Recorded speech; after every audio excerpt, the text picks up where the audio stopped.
В дискуссиях об официально объявленных итогах голосования как-то упускаются два главных итога этих выборов, отличающие их от всех предыдущих. Во-первых, мы наблюдали большую, заметную и во многом успешную активность оппозиции. Во-вторых, произошло перерождение системы из хитросплетенной автократической модели, где относительно компетентные люди обеспечивают устойчивость конструкции, в дуболомную силовую, полностью оторванную от реальности. Первое важно для нас с вами, второе для людей, работающих на путинскую конструкцию в России. Поговорим об этих двух вещах сегодня.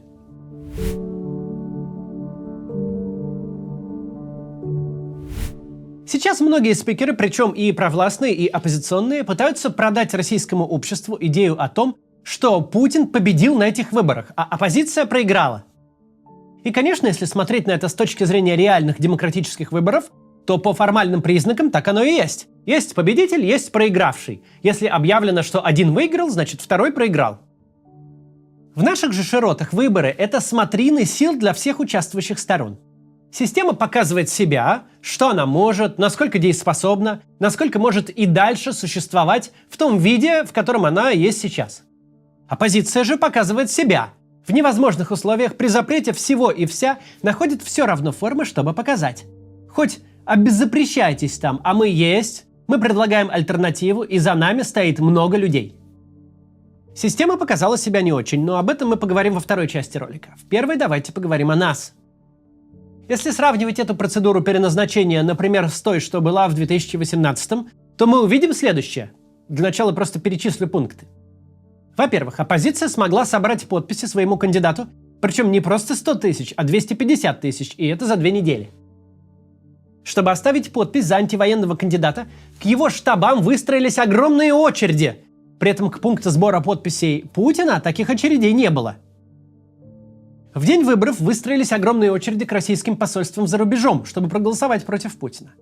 В полдень по призыву всей оппозиции очень много людей пришли на участки по всей стране. В больших городах к участкам выстроились очереди.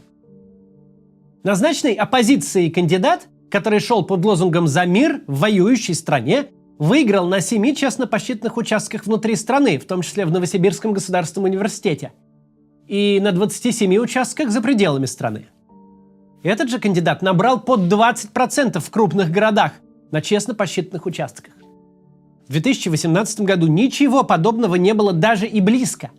Ни очередей, ни результатов, ни подписей, ни намека вообще на фактическое существование оппозиции. И, конечно, после выборов тогда все долго лежали в апатии, но сейчас картина совсем другая.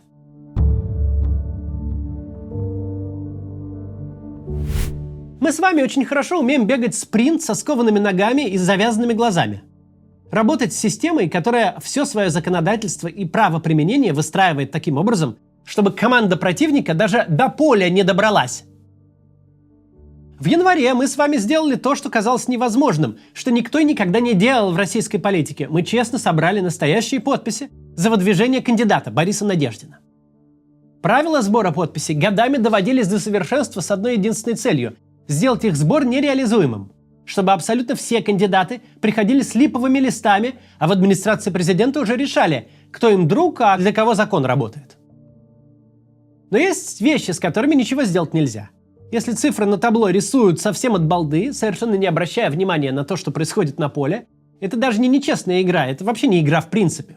Можно научиться бегать в кандалах и забивать мячи в заколоченные ворота, но с табло мы ничего не сделаем. Разве что физически оператора изолировать, но это не по нашей части. Очевидно, система уже проехала тот этап, когда она старается быть гибкой и адаптивной. Когда хочет держать хитрый эквилибриум между тем, чтобы все на свете контролировать, и тем, чтобы хоть как-то соотноситься с реальностью. Отныне любые хитрозадые схемы признаны пережитком жирных времен. Равно как и их авторы. Мы еще после гибели Алексея Навального проговаривали эту очевидную мысль.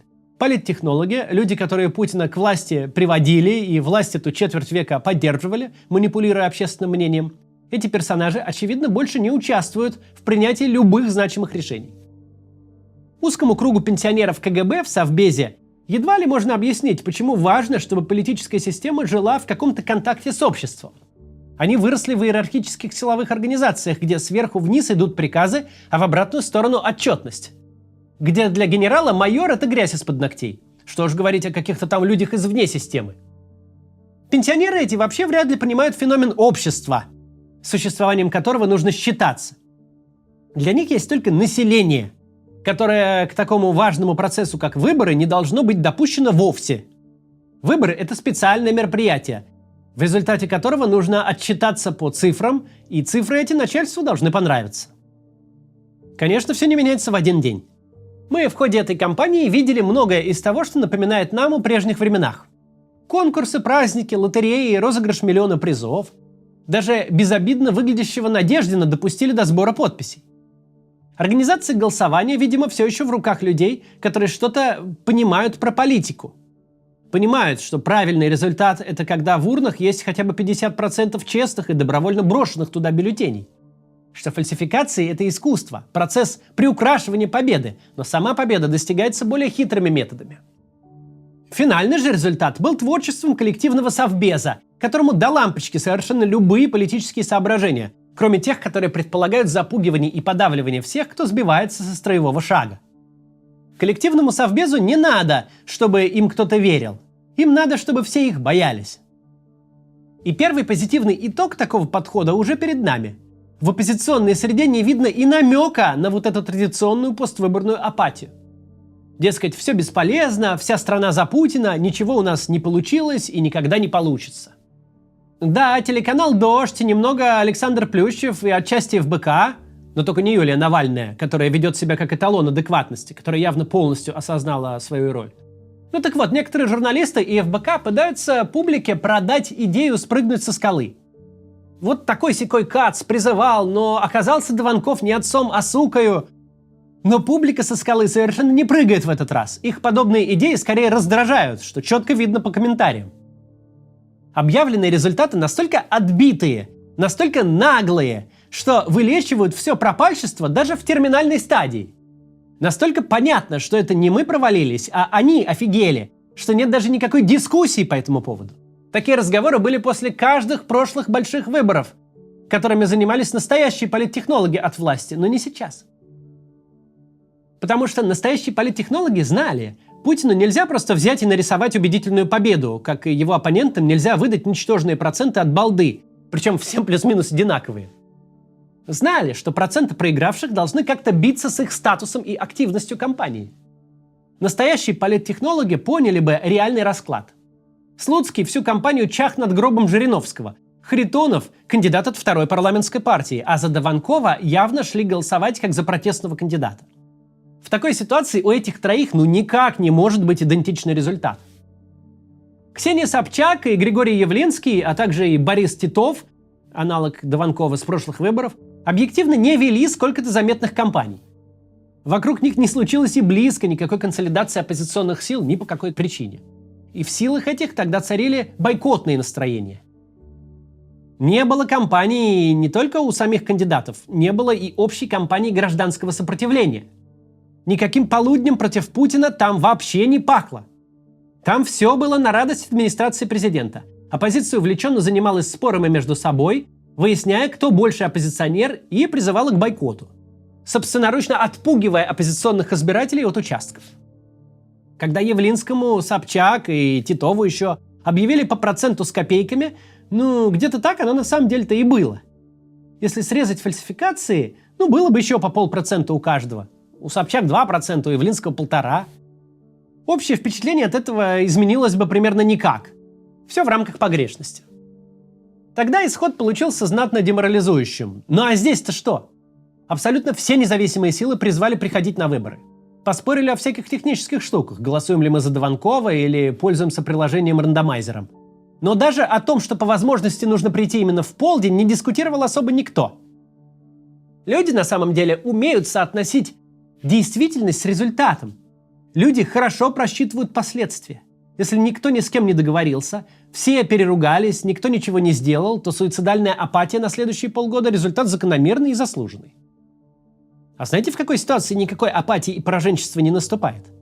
Когда люди осознают, что достигли определенных высот, что повели себя грамотно и не занимались глупостями, а финально явленный им результат – это просто вранье, без примесей и консервантов. Мы хотели создать впечатление, мы создали впечатление. Были очереди? Были очереди. Видно ли нас на тех участках, которые были честно посчитаны? Еще как видно. Обещал ли кто-то, что в финальном результате, объявленном ЦИКом, наши действия будут отражены? Никто не обещал. И не было наивных людей, способных таким обещаниям поверить.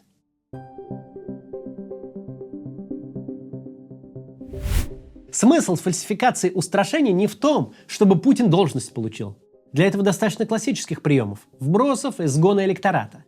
Смысл таких фальсификаций в оглушительном эффекте. Оппоненты должны чувствовать себя разгромленными, должны ощутить себя в меньшинстве. Но тут не действует принцип «чем больше, тем лучше». И политтехнологи кремлевские это всегда хорошо понимали. Реальность нужно подгонять под результат.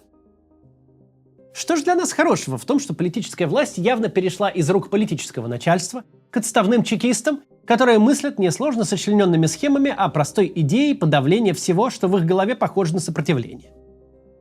Хорошо то, что вся конструкция нынешней власти держалась на этих самых схемах.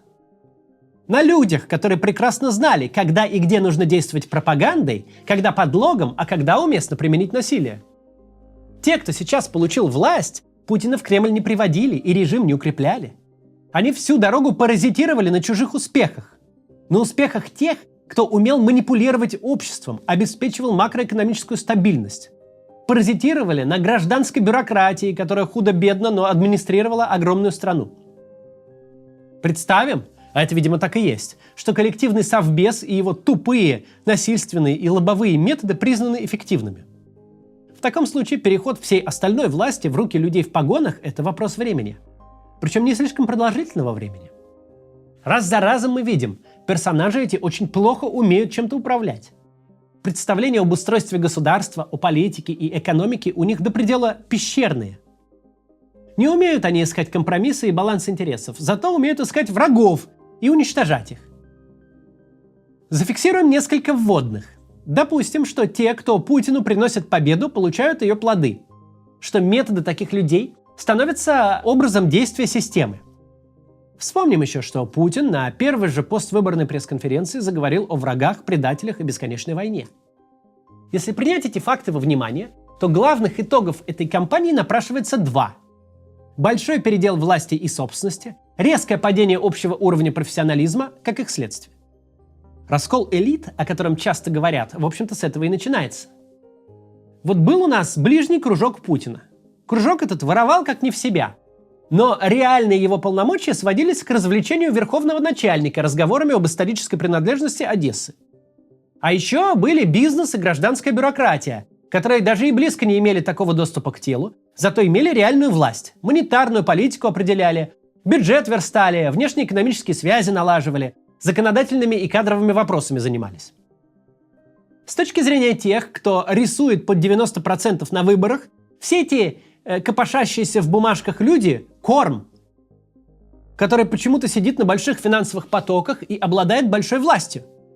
Корм этот точно не разделяет их картину мира. Все время косит глаз на Запад, хочет мира, нормализации, а бесконечной войны не хочет. Корм этот потенциальный предатель. Он, может быть, пока и боится свою голову поднять, но в любой момент, едва почуяв слабость, откусит голову уже отставным полковникам и скажет: «А у нас лапки! Мы никого убивать не призывали, никаких решений не принимали, мы только циферки считали. Так что давайте жить дружно». Сожрать этот корм и забрать у него все, распределить добычу по друзьям и детям, по верным и преданным людям – самое логичное для коллективного совбеза поведение сейчас. Они ведь вон чего, даже выборы научились выигрывать без этих яйцеголовых. Просто написали, какой хотели результат, и никто не пикнул. Если кому и стоит смотреть на цифры итогового протокола с ужасом, так это людям внутри системы. Потому что раз уж выборы прошли, никакой необходимости симулировать единство больше нет. Теперь время раздать замки, земли и крестьян тем, кто эту победу принес. А значит, их нужно у кого-то забрать. У тех, кого сочтут наиболее бесполезными. Тех, кто Путина к власти все эти годы приводил и систему его поддерживал. Они должны смотреть на этот результат и понимать, диктаторской системе они больше нафиг не нужны. Они отработанный материал, наследие мирных времен. А тут война до бесконечности. Для нас же эти цифры вообще не новость. Нам нужно просто продолжать в том же духе. Разговаривать со сторонниками и наращивать их количество. Придумывать способы гражданского действия. Когда система начнет пожирать себя, мы должны убеждать тех, кто станет следующей мишенью, что с Путиным им не выжить. Потому что это правда. Потому что системе, которая решила убивать и явно это декларирует, не нужны те, кто убивать не умеет. Очень хорошо, что отдельные публичные спикеры не могут развести публику на апатию. По одной простой причине хорошо. Поводов для апатии в этот раз нет. Есть повод для страха, но страшно в первую очередь должно быть не нам. До завтра.